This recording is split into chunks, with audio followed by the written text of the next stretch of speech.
Good morning. It's Thursday, February 20th. Here's what we're working on this morning.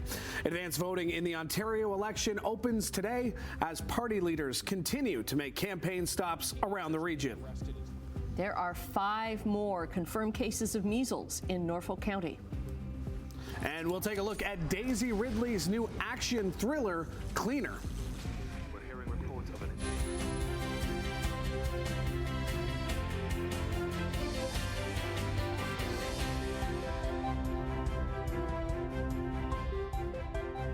Good morning, and thank you for making us part of your morning. Louis Butko, Annette Hom, Brian Wood on your screen here with you this morning. And still cold. Right. Update, But still the cold. roads are a little I can cleaner. tell you it's so cold. Yeah, thank you. Brian can confirm, still cold. Roads are pretty good. We had a little bit overnight in the Niagara region. I had to clean off my car just a little bit this morning. It's just that little light dusting, right? But I did notice I followed in 4 transport trucks, or dump trucks, I should say, loaded with snow. Yeah.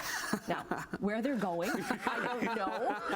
But they're clearing them from somewhere. I've always wondered where it goes. Or somebody's collecting Actually, you know what? snow. Years ago, I did a story on that. Where does the snow go?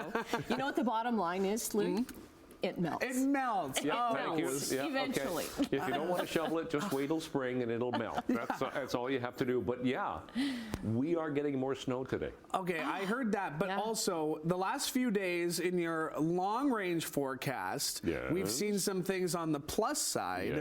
Is that a trend that may continue, Brian Wood? It's going to start getting better temperature-wise for the day tomorrow. We're going to climb a little bit tomorrow, and then we could be +3 as we get into the weekend. So we're looking at milder temperatures finally settling in. But I know, yes, today what you don't want, we have more snow in the forecast. Now, it's not a lot. No panicking, no panicking. Anywhere from 2 to 4 centimeters for the day today. It's already started. We're getting some light snow right now, and it's already slowing things down on the highway. We're sitting right now at -11, wind chill of -16. We're going to climb to -7 for the day today. Wind chill around -14 or so. So a bit of a breeze for the day today, but yeah, more snow. And we'll talk about it in detail coming up. Traffic already slow here, 403 Waterdown Road, and that's just because of the road conditions with the snow that we've been getting for the past couple of hours or so. Let's go to some MTO traffic cameras. A little bit more snow is falling in the Niagara region, and they could get 2 to 4 centimeters of snow for the day today. That's a look at the QEW and 405. You can see highway starting to get a little bit of snow on it. Centennial Parkway will flip ahead to 3rd line. Already slowing down right now, but that's the way you should be. We've got snow on the roads, so be careful and drive carefully with caution, because those roads could be getting quite a bit slipperier as the morning goes on. Weather and traffic in detail coming up right now.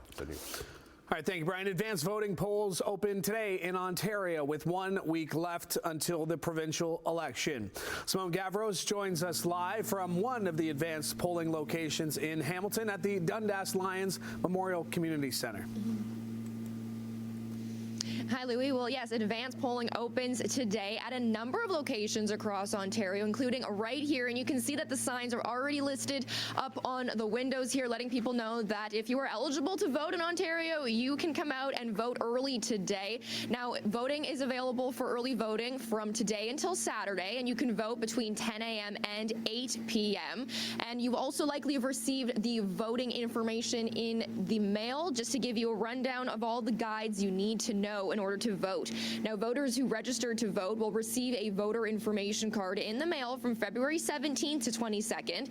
You can still vote if you don't receive an information card in the mail. Be sure to bring 1 piece of ID with your name and current address.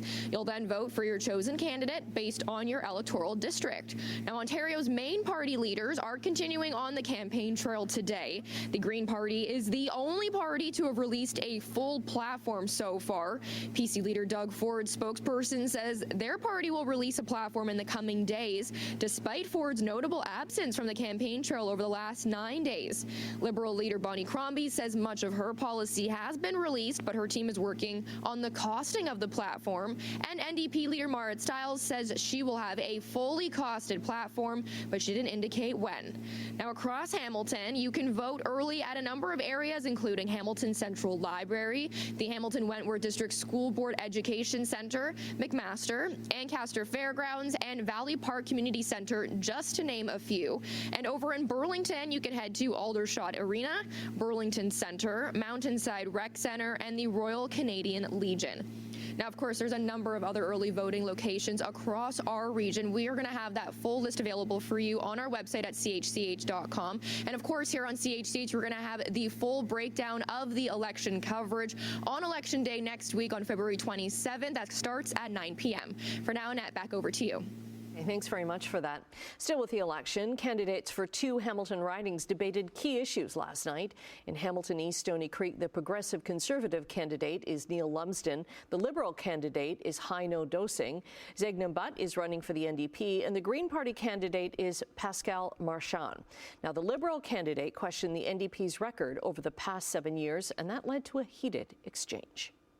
Hamiltonians have entrusted you with their vote waiting time in the hospitals. What have you done for them? You're telling us what Liberals I wasn't in caucus. Tell me, I was not in caucus. But what I will promise is I'm going to bring a strong voice. I'm going to bring a strong voice. You have my word on that. Such a strong voice. Can't even say what his party have achieved for 7 years. You have a strong mandate for past 7 years. What has your party done? People in Hamilton East Stony Creek to have a strong voice returning back in Queen's Park. The election's on February 27th, and I look forward to their support. And let's bring this riding back orange. We'll do this together. You know Thank what? You so much. I couldn't find an answer to what the NDP has done for Hamilton in the past 7 years either. Wait time. Now, Hamilton West Ancaster Dundas candidates also discussed their positions on affordability, encampments, and healthcare.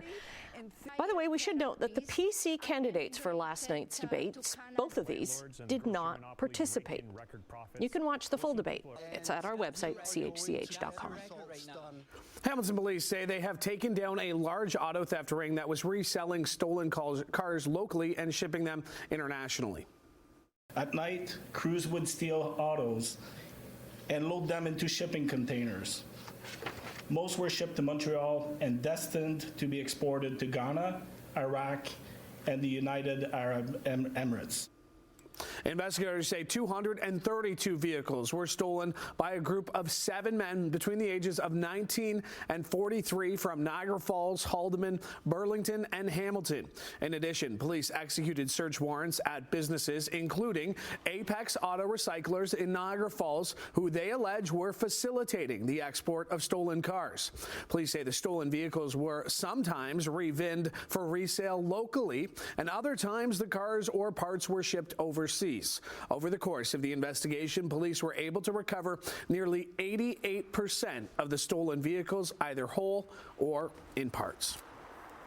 A taxi ride onto Six Nations has resulted in dozens of drug trafficking charges. Six Nations police have seized prepackaged cocaine, fentanyl, and bulk prescription drugs, along with a loaded handgun. The investigation started after a man was arrested getting out of a cab in Ohsweken. That led to 3 search warrants in Brantford. 4 people, 2 from Brantford, 2 from Toronto, face several drugs and weapons charges. Grand Dairy Public Health is holding a virtual briefing today on a measles outbreak there after 5 more confirmed cases. All of these new cases, and the bulk of all the cases actually, are in Norfolk County. Public Health is warning of exposure to the highly contagious virus if you were at Norfolk General Hospital in Simcoe on February 14th, 16th, and 18th. There are now 53 confirmed cases of measles in the Grand Erie region, which covers Brantford, Haldimand, Norfolk, and Brant counties. 45 children and 8 adults are infected. Infectious disease specialist Dr. Dale Kalina says it only takes 1 person with measles to infect up to 9 people if they're not vaccinated against it. An incredibly infectious virus, but also it can spread far and wide geographically as well. And where you have a population that is got a higher degree of being unvaccinated, such as we do across the country, but particularly in pockets, including in Haldimand, you have a recipe for disaster. And that's exactly what we're seeing right now. Dr. Kalina says it's important to make sure that everyone's vaccination records are up to date. All right, time for a check on sports, and let's start on the ice, where another chapter in the epic saga between Canada and the U.S. is written tonight as the two arch rivals go for gold in the championship of the Four Nations face-off. Of course, on the verge of a potential trade war, it feels like the stakes have been raised beyond just a hockey game, something head coach John Cooper says is not lost on his group. I'm a hockey coach. Am I aware of what's going on around the world? I am. I think when you're in the position we're in to make a country proud, to make a country be able to stick its chest out a little bit farther, that's rewarding, and we understand that. Canada looking to erase the memories of a loss to the Americans earlier in the tournament. It's worth pointing out Colorado defenseman Cal McCarr, arguably one of the best defensemen in the league, did not play for Team Canada in that game because of illness, but was back for their final clinching victory against Finland. Meanwhile, even at 37 years old, team captain Sidney Crosby is leading all skaters with 5 points this tournament. Here is the two-time Olympic gold medalist on what he thinks this game means to Canada tonight. So what do you think that the game tomorrow means to the country? I would say a lot. I think we're a pretty hockey-proud country. I think that, people have a lot of pride, and hopefully, we're a team that's represented that well to this point, and hopefully we can go out there and find a way to win it for them. Miller, 2 goals. Miller from the circle, and they score! Another power play goal! Unstoppable, the Toronto Scepters. Hannah Miller tied a PWHL record with a 4-point night as the Scepters stayed hot with a 4-1 win over the New York Sirens. Miller, who was named the PWHL's second star of the week earlier this week, had 2 goals and 2 assists for Toronto, who have won 5 games in a row and now sit tied for second in the league standings. Good morning, 12 minutes after 6 o'clock. It is the 20th morning of February. We just keep ticking off those February days, and we'll get there. We'll get to spring sometime. So let's look at traffic first of all. Already slow here at the 403 and Waterdown Road. The reason for that is the light snow that we're getting and the road conditions getting a little bit snowier here. But as you can see, there's no collisions right now. Actually, all the QEW is doing fine. Let's go to some MTO traffic cameras. Here's the QEW in 406. You can see a little bit heavier snow through here now, starting to climb up all over our camera here. Centennial Parkway's moving nicely. East of Brant, Toronto bound towards us, is already getting busy. East of Royal Windsor Drive, you can see the lines coming up on the highway here due to the snow still coming down. And here's the 427 Gardner QEW combination. Nothing going on right there. Check our temperatures this morning. We are 1 degree above where we were yesterday morning at this time. Yay, we'll take whatever we can get, won't we? Minus 11 is our temperature right now. The winds, thankfully, they're fairly light, west-southwest at 6. Make it feel like minus 15 at the moment. That light snow continues. So for school today, yeah, that's what we're going to get. Light snow, maybe a couple of centimeters for Hamilton, 2 to 4 centimeters for the Niagara area. Minus 7 will be the high for the day today. You factor in the winds, it'll feel like about minus 17. So it's going to be a cold day. The blue is the snow that we're getting right now, and you can see how it's pushed in from the southwest. It's a weak trough of low pressure giving us that snow flurry activity. It's not going to be a big snowstorm, thankfully, like what we've had in the past, but there's just going to be flurries on and off. But watch this. Watch the arrows start to change. We're going to start to see a more southerly flow, and that's going to help our temperatures as we get a little bit further toward the weekend and into the weekend. So today, as I said, 2 to 4 centimeters, temperatures minus 7 to minus 9 degrees, minus 8 for Toronto. Not a lot of sun today. Cloudy skies with that light snow. Tonight, again, cloudy, temperature minus 8 for the Niagara area, but minus 11 here and minus 17 and 16 degrees, so a lot colder for Halton Peel into Toronto. And tomorrow, well, we're looking at some light snow flurry activity again, some flurries, but temperature a bit better. -3, -4, -5 for Toronto. There's a bit of sunshine in some areas for the day tomorrow. So out the door, 20th morning of February, it is cloudy. We do have some light snow. Temp right now, -11. Wind chill sitting at -15. And we'll check long range coming up. Annette, Louis. Thank you, Brian. All right, really looking forward to that be a plus instead of a -11. All right, coming up after the break, we'll say good morning to Emily Vukovic with a preview of what's to come in Chit Chat. And Ottawa has announced a high-speed rail network between Toronto and Quebec City. We'll have those details in 2.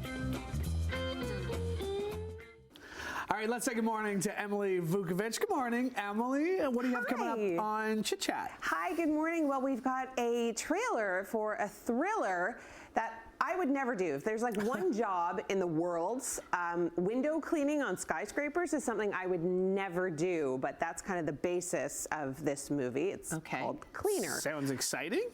Cynthia Erivo is going to be hosting the Tonys, and coming up a little bit later on, magician David Blaine has a new show we will explore. Okay. Interesting. Sounds magical. All right, checking business news. Our dollar is up 10 basis points to 70.35 cents U.S. Gold is trading $32.90 an ounce higher, and crude is down, but just 34 cents, trading just under $72 a barrel. In midday European trading, markets are down in London, but they are up in Germany and France. Another day in the red for markets in Asia. There were triple-digit losses in Tokyo and Hong Kong, down just a little bit in Shanghai. Checking North American markets, the TSX was down 22 points, the Dow was up 71, and the Nasdaq closed 14 points higher.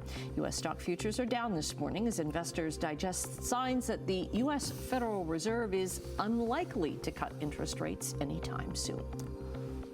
Prime Minister Justin Trudeau says he's confident Canada will have a high-speed rail link no matter who's running the federal government.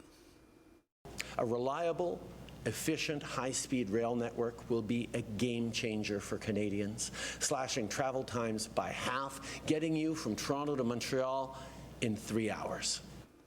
Trudeau announced plans to move ahead with the high-speed rail corridor between Toronto and Quebec City. It's been talked about for years. Nearly $4 billion will be spent over the next 6 years just to develop the project, and that's before construction even begins. The system, called Alto, will be 100% electric. On it, it would take 3 hours to travel between Toronto and Montreal. The 1,000-kilometer line will have stations in Toronto, Peterborough, Ottawa, Montreal, Laval, Trois-Rivières, and Quebec City. Federal government says small businesses are going to have to pay tax on their carbon rebates. With Parliament on hold, legislation to allow businesses to apply for a rebate on taxes paid can't be passed.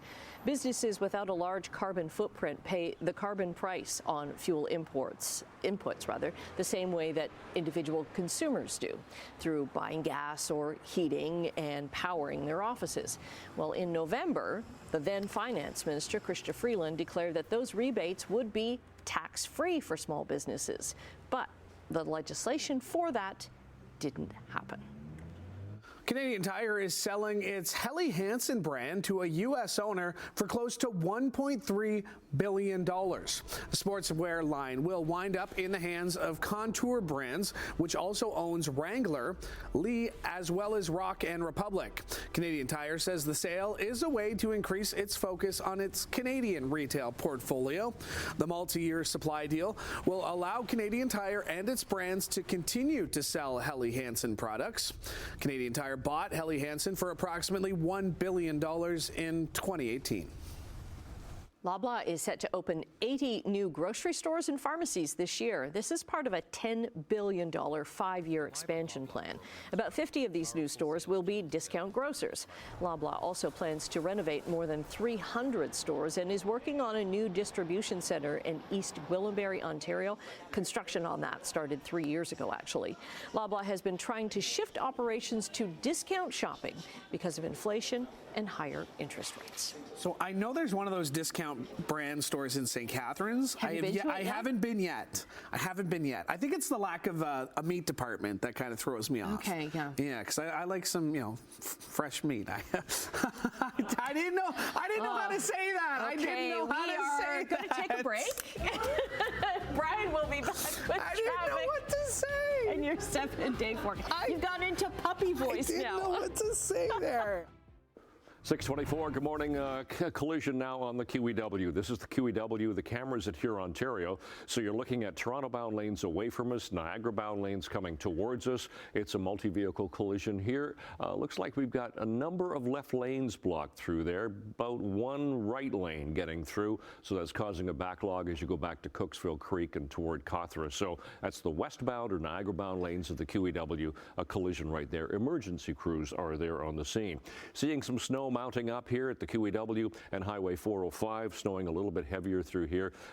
Brake lights coming on top of the Burlington Skyway Bridge. Road conditions a big factor here. Third line all the way through Sheridan. We'll dip into the 403 at Erin Mills Parkway. It's just generally slow because of that snow that we're getting here this morning. Check our temperatures right now. We are minus 11, as I said, a degree better than we were yesterday morning at this time. So minus 11, wind chill about minus 15. Same for Grimsby, Mississauga, minus 10 for Toronto right now. So seasonal temperatures this time of year, 0 from the daytime high. We didn't get anywhere near there yesterday. And minus 8 for the overnight low. A little bit of light snow for the day. Those are our sun times and our records. Record high for this date, 17.9. Back in 2008. Wouldn't that be nice? Oh, just get rid of some of that snow. But for school today, minus 10 for the first bell and some light snow, and the light snow continues afterwards, and we should hit minus 7. So long range forecast, minus 7 today, minus 11 overnight tonight. Wind chill value of about minus 17 to 18. And then tomorrow, minus 4, wind chill minus 9, light flurry activity. We get some sun for the weekend. Temperature starts to come up. Well, minus 5 for Saturday, but minus 2 Sunday, plus 3 for Monday. We'll get some mixing precipitation. Yay! And then we stay on the plus side. Yes, we'll take it. Plus 1 Tuesday, plus 1 Wednesday. That's your forecast. Annette, Louis. All right, thank you. A royal tomb from ancient Egypt has been discovered. Actually, this is the first royal tomb found since Tutankhamun's more than a century ago in 1922. Archaeologists believe this tomb belongs to King Thutmose II, who is believed to have reigned anywhere between 2000 and 1001 BC. Artifacts found in the tomb will provide more information into his reign and the region's history. The tomb was found by a joint Egyptian and British team in the Mount of Thebes area. That's on the west bank of the Nile River. That team had been working on this site for 12 years. That's pretty incredible. When you go to places like the ROM and you see these artifacts that are thousands of years old, it really helps put things into perspective sometimes. Yes. Yeah, but I did like that range. Anywhere between 2000 and 1000 BCE. Anywhere in between there. All right, stay with us. We have more to come after the break.